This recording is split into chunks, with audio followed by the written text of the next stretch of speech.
Hello everybody, and happy Martin Luther King Jr. Day.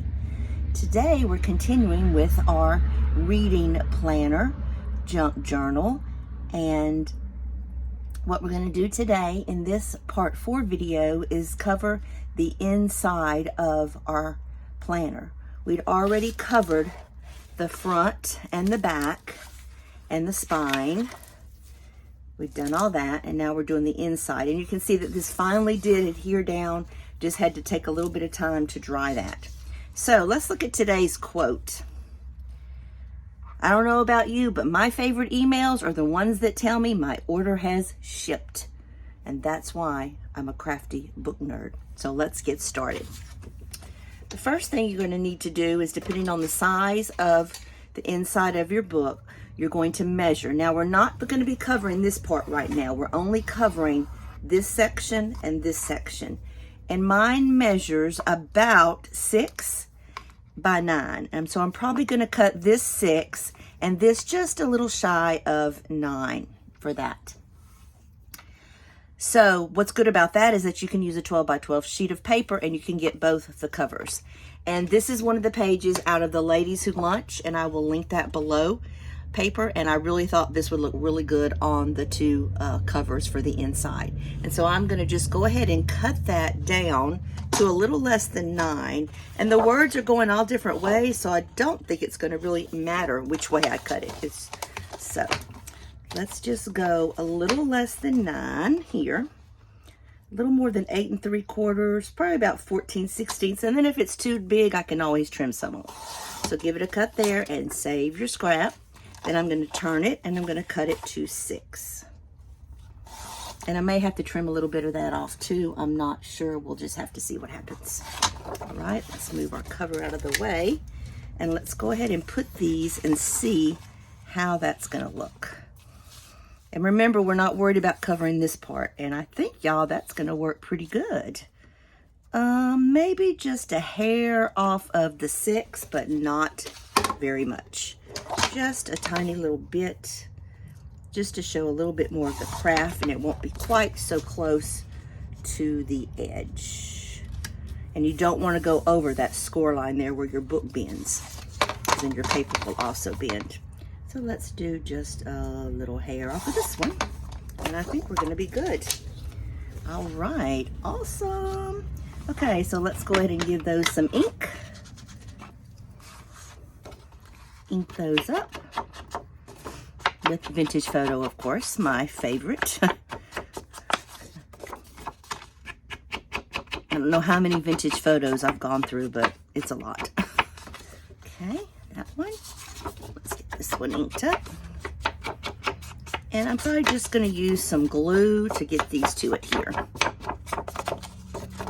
If you've watched the other 3 parts and you're having problems or you have any questions about anything, just put that in the comments below, and I'll be more than happy to try to answer your questions so that you can figure it out. So let's just get us a little bit of glue here.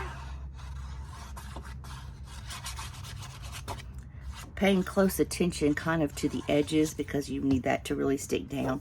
And you see how this shows here? Once you put this paper down, you won't even see that. And I think it's going to go this way. So let's just get it like that. Line it up, making sure you don't go over that fold. Okay.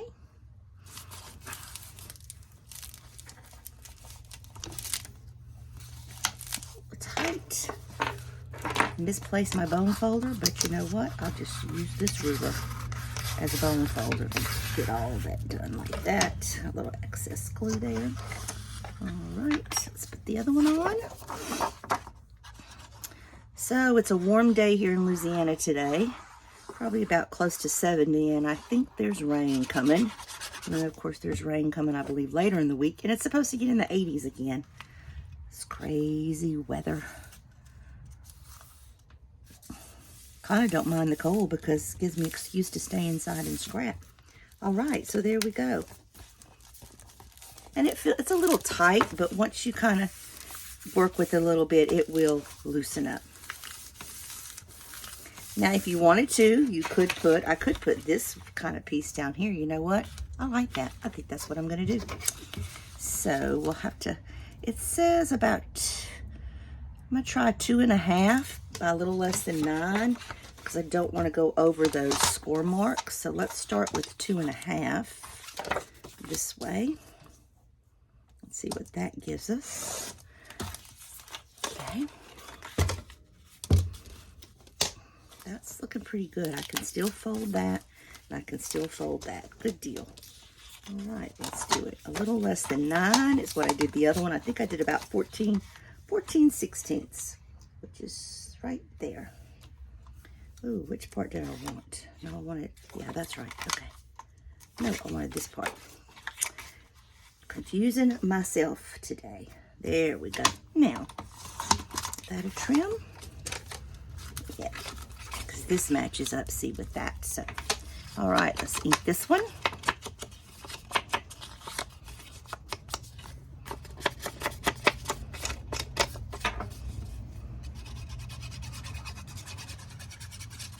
Glue on that. And so adding all this paper to that cereal box, it started out pretty thin, really helps to strengthen it up. And that's still folding. And that's still folding. We've got a little bubble there, but I'll get that out. All right. So, look at that. That looks great. And then we can come back with our book. Find the center of it. Oh, not there. There it is. I'm just going to take that off. This is the easiest way I find to do it, is just put this over the book, your little elastic. And this was just our first signature. There'll be 2. Remember the signature of the pages that you've put together. And then this will slide in here.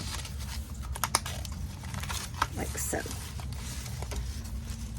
We will talk about later on, if you don't like that this is kind of flopping, you can, I actually have a stapler and I may end up stapling that. So that's what we've got so far. It's looking really good. So in the next video, I'm going to do some decorating inside. I'm going to use some stamps, and we're going to do some coloring with colored pencils and Gamazol. So make sure you come back for part 5. And if you like my video, I'd appreciate a thumbs up or a like, and subscribe to my channel. And I'll see all of you crafty book nerds soon. Bye for now.